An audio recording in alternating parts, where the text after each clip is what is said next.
ሃርት አታክ ድንገት የሚጥለው ለምንድን ነው? ኮሌስትሮሉ ሃይ ይሆናል። ቬጂታብልስ የደሃ ምግብ ነው የሚመስለው። ስለዚህ ጎመን ምናምን ሲባል እንደ ደሃ ምግብ ነው የሚቆጠረው። ስለዚህ በቃ ስጋ የሆነ ነገር እንደ ሀብታም የሚመስሉ ነገሮችን እንበላለን እና ቫይታሚን አንወስድ። አሁን እቺን በመውሰድ የወደፊት ጤንነቴን እጠብቃለሁ።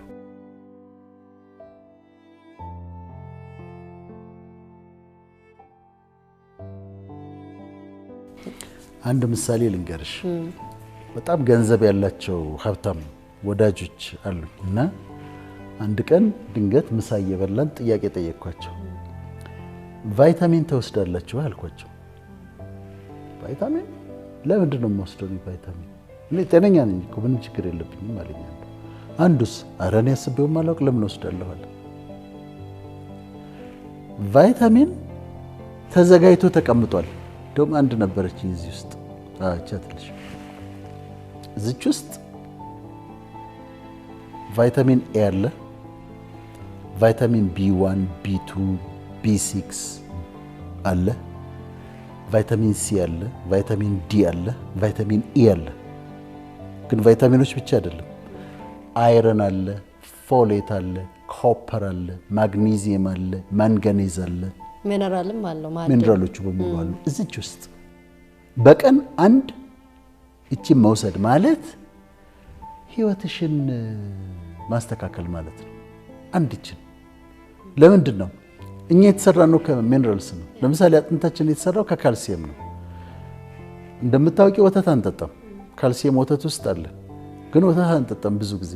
አደልት ለህፃን ልጅ ነው የሚመስለን ወተት አይደለም። ይሆናል እድሜ 60 ምናምን ሲሆን ኦስቲዮፖሮሲስ ውስጥ ታውቂያለሽ፣ ፐብሊክ ሄልዝ ተማርሽ።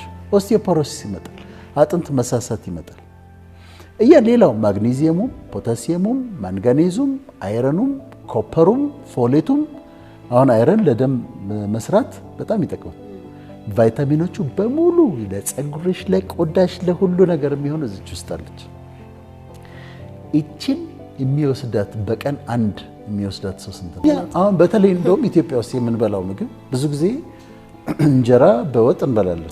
እንጀራ አለው የተወሰኑት ነገሮች አሉት። በፊት እንደሚባለው አይረን ብቻ ነው የሚባለው፣ ልክ አይደለም። ብዙ ነገሮች አሉት እንጂ ጤፍ። አሁን እቺን በመውሰድ የወደፊት ጤንነቴን እጠብቃለሁ። እኔ ወስዳለሁ፣ በየቀኑ አንድ ወስዳለሁ። ተዘጋጅቷል። አንድ በቀን የምትወሰድ ሜጋ ሜን የምትባላለ፣ ሜጋ ውመን የሚባላለ። እዚህም በእኛ ሀገርም በጂንሶቬት በተለያየ ስም ተዘጋጅቷል። ሁሉ ነገር አለበት።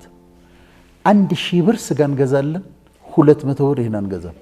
ለአንድ ወር የሚሆን ዲያስፖራውን ብትጠይቂ፣ እኔ አንድ ስብሰባ ላይ ጠየቁ። በጣም ሞደርን ያሉበት ቦታ እያስተማርኩ፣ እስቲ ቫይታሚን የምትወስዱ እጃቸውን አሳዩኝ አልኩኝ። የለም እጅ። አንድ ልጅ እንጃ እውነቱን ይሁን አይሆን አላውቅም፣ ብቻ እጁን አነሳ። የሆነ ዲያስፖራ ነገር ነው። ይህን አንወስድ። ፀጉሪ ሲያድግ ቫይታሚን ይፈልጋል። ቆዳሽ ይለወጣል። በሚሊዮን የሚቆጠሩ የቆዳ ሴሎች ይሞታሉ፣ መተካት አለባቸው። ቫይታሚኖች ይፈልጋሉ። አጥንታችን፣ ሜታቦሊዝማችን ያለው ውስጣችን ያሉት ሁሉም እነዚህን በሙሉ አይረኑን፣ ኮፐሩን፣ ማንጋኔዙ ይፈልጋሉ። እንደው በእግዚአብሔር ተአምር የተወሰነ ምግብ እንበላለን። አንዳንድ ሰው ፍሩት አይበላም። ጎመን የደሃ ምግብ ነው የሚመስለው። ቬጂታብልስ የደሃ ምግብ ነው የሚመስለው። ስለዚህ ጎመን ምናምን ሲባል እንደ ደሃ ምግብ ነው የሚቆጠረው።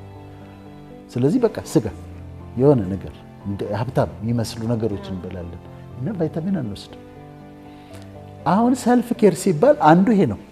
እኔ አሁን እመክራለሁ ህዝቡ፣ በተለይ ደግሞ ከ40 ዓመት በላይ ለሆኑ ሰዎች ቫይታሚን ዘማስት ተዘጋጅቶ ተቀምጦላል። ከውጪ ሰው ምን ላምጣላችሁ ስትባሉ ቫይታሚን አምጡልኝ በሉ።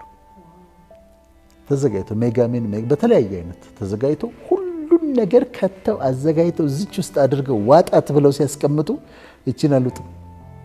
ግን ይህን በማዋጤ ግን ብዙ ለውጥ አመጣለሁ። እሺ፣ ስለዚህ አንዱ ዳይት ነው፣ አመጋገባችን ላይ ነው። ጎዳና አመጋገብ እንመገባለን። ኮሌስትሮል የሚጨምሩ ምግቦችን በጣም እንበላለን። አቅም ኑሯችን ሲለወጥ እንደዛ ነው የምናደርገው። ስኳር ያለበት ነገር በጣም እንጠጣለን። ስኳር እናበዛለን። አንጠነቀቅም። የጤና ምርመራ ብትጠይቂ በአመት አንድ ቀን እንደው ሄደን አርሾ እንኳን ሄደን የደም ምርመራ ምናምን አናረግም ካላመመን በስተቀር። ስለዚህ አሁን ዳይት ማስተካከል ካሁኑ ዳይት ማስተካከል። እኔ አሁን ግሉተን ሴንሲቲቭ እንደሆንኩኝ ስላወቅ ነው ራሴን ግሉተን ፍሪ ያደረኩት።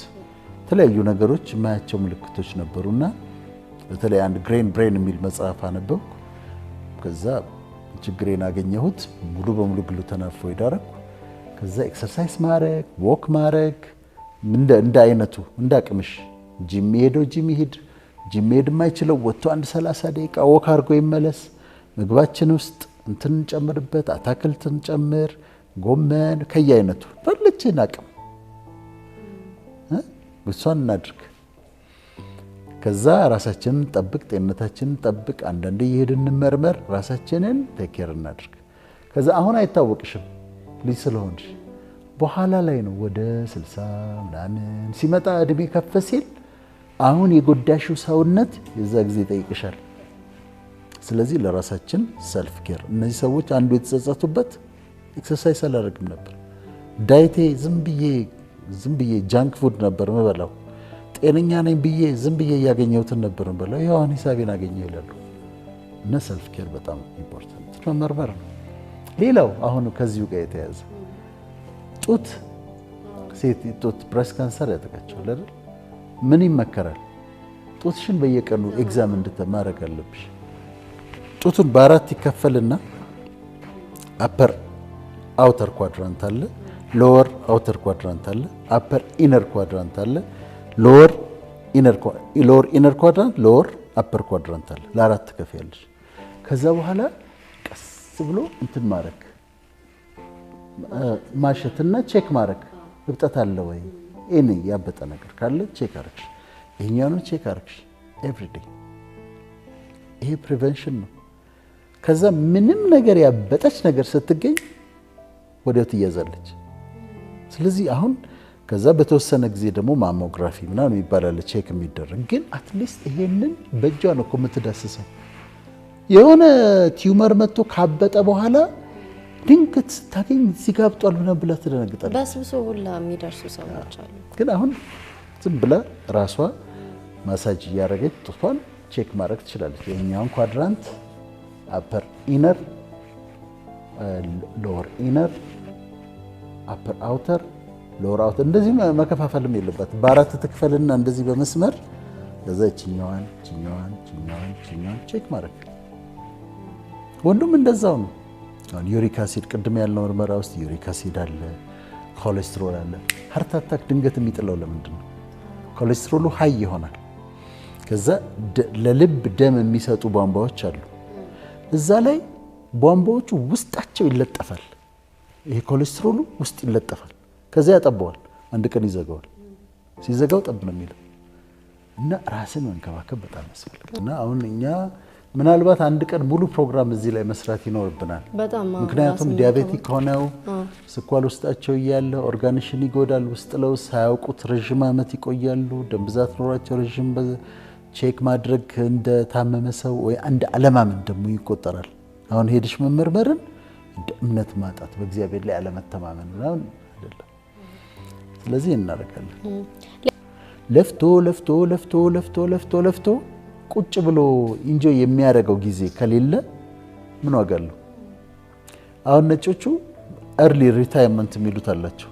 በጣም እርሊ ሪታይር ያደርጋሉ በ45 ዓመታቸው በ50 ዓመታቸው። ከዛ ይዞራሉ፣ አገር ለአገር ይዞራሉ፣ ሙዚቃቸውን ይሰማሉ፣ ምግቡን ቴስት ያደርጋሉ፣ ታሪኩን ያዳምጣሉ፣ መጽሐፍ ኢንጆይ ያደርጉታል፣ ያስቀንሻል። ቬኬሽን ያውቃሉ። እኛ ቬኬሽን አናውቅ። ቬኬሽን ይወስዳሉ፣ ስልካቸውን አጠፋፍተው ምናምን ውሃ ያለበት ቦታ ሄደው በጣም ባትሪያቸውን ሪቻርጅ አድርገው ተዝናንተው ይመጣሉ። ወርክሆሊክ ከሆንሽ ስራ መልካም ነው፣ ተገቢ ነው መስራት፣ ግን ልክ አለው፣ ጊዜም አለው። ግን ዝም ብሎ ልፋት ካረግ ነው ከዛ ለፍተሽ ሳትደሰችበት ምን ይላል ክፉ ሰው ያጠራቅማል ይላል። እግዚአብሔር ለሚፈራ ሰው ያወርሰው ዘንድ ይደክማል ያጠራቅማል ይላል መክብብ። ለፍቶ ትቶ ትሄዳል። እና ኢንጆይ ማድረግ በረከት ነው። የህይወት የሰጠሽን ነገር ኢንጆይ ማድረግ አለብሽ።